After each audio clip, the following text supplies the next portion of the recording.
Speaking of going all out and wild cosmic weirdness, both of us saw a new show this week that I think a lot of people are really into and raving about. What If?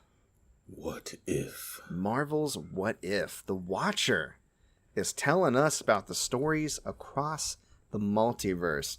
And can I just say, before we get into the show, the concept is genius. Mm-hmm. It is literally the type of conversations that we have as fans of comic books. The type of conversations that usually only get explored in the most obscure of comic books, if not fan fiction, if not a conversation around the water cooler. Right. Marvel is taking and simultaneously canonizing and like taking a hold of that content and utilizing it. You know what I mean? They're going, okay, let's just switch everybody up and write different stories and see what if. It's when you think about it, it's amazing. The multiverse has really opened up a lot of possibilities for storytelling. Now, the concept of a multiverse is not new, but I feel like a lot more companies and IP holders are taking advantage of this as a storytelling device. Some are not so good at utilizing it, i.e. see Space Jam. And others, I think, are taking it to a really interesting place. And Marvel is definitely one of them. We only have the first episode to go off of because we're not professional reviewers. We did not get the first 3 episodes early. But What did you think of the first episode of What If? I enjoyed it. It was very fast paced. It didn't waste my time. Mm-hmm. The action and the animation was very crispy, very on point. The only thing that I would say is its detriment is some of the voice acting was a little a little iffy for me. That's fair. Mainly Steve and Peggy Carter herself.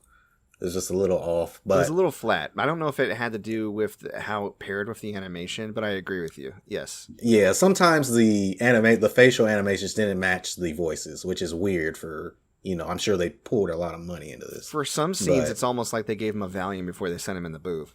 I completely agree with you. It's amazing that you brought that up because, I saw it. But yeah, besides that, the What If series as a whole, which we haven't seen, so we can't speak too much on it, but I feel like Marvel is gonna be constraining themselves too much to properties that have been seen in the MCU. Because if you've seen all the previews, you're like, oh, Black Panther gets picked up instead of Star-Lord, instead of Peter Quill, and the Guardians of the Galaxy are protecting New York instead of the Avengers. And Spider-Man's got the Doctor Strange's cloak of levitation. And it's just like... Also zombies. Right, also zombies. It's like, it's characters that we've already seen in the MCU before. And I feel like this being animated would be a perfect chance for them to literally just plant the seeds for new characters that they have not used before. And be like, oh, hey, you remember that 1.5-hour episode of What If? Good thing you watched that, because this character's got a movie coming out, or he's going to guest in this movie, or come through a wormhole, or, you know what I mean? I know exactly what you mean. And like you said, we haven't seen the whole thing, so we can't say for sure that they don't have something like that.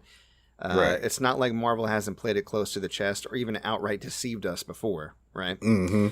But I agree with you, it would be a missed opportunity. However, I could justify them not doing that with the initial season just to get people eased in. I feel like there is a chance to go too buck wild and lose people. Mm-hmm. You know what I mean? And they've always been very careful and calculated. It's amazing what they already got to pass in the first place. And you go back and think about the introduction of the Guardians of the Galaxy, right? And how on board everybody was. I think that's just...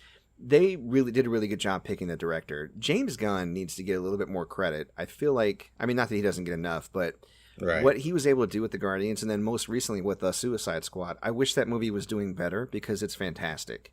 Right. And he did a really good job just being able to throw so much nonsense at you, but somehow still keep you engaged and keep you caring about it. And that's not an easy feat, as people have tried before and failed miserably, right?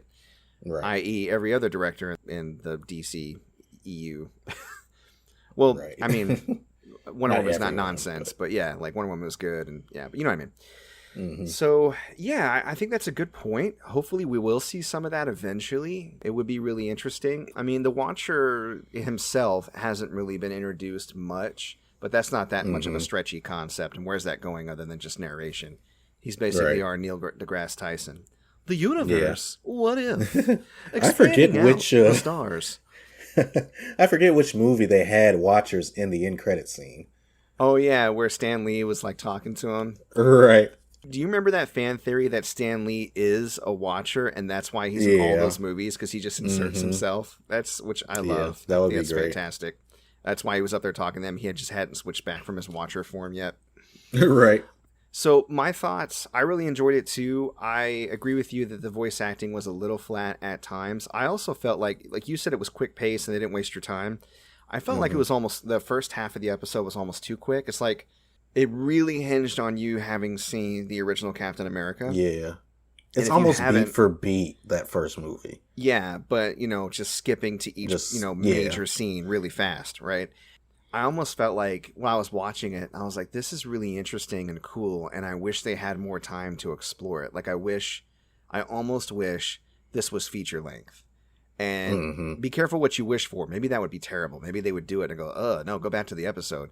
But gross. Part of me in the beginning. But then once we got to the midpoint on where things really deviated, then I felt more engaged and like I wasn't just being rushed through a rehash of Captain America, right? And that scene where Peggy, so Steve Rogers gets to stay and play because Howard Stark basically creates an earlier version of the Iron Man suit, looks like the Iron Giant almost, and Steve gets to pilot that. So he rockets up and carries Peggy into a dogfight, and just the way that she throws herself around as a super soldier, destroying those planes, that whole scene was fucking wow. Yeah, it was cool as shit. It was the coolest thing. Like the whole show, I was just like, damn. Like, what are you doing? Peggy just, and she was having fun too. She was like, body. Right. That's how Peggy Hill sees herself, as Peggy Carter. Oh, Peggy Hill? Yeah, she's like, oh, Hank. Right. It was good stuff. Oh, yeah. But Captain Carter, I was a fan. I thought she, again, aside from some scenes with flat voice acting, I thought she had a lot of charisma. I enjoyed seeing her kick a lot of ass. And that part where she picks, I'm not going to say when it happens, but the part where she picks up a sword. Oh, my God. Oh, yeah. So cool. I'm going to put in the show notes light spoilers. So hopefully I should have said that in the beginning. Whoops. I'm not going to spoil everything. I think people should definitely go watch it.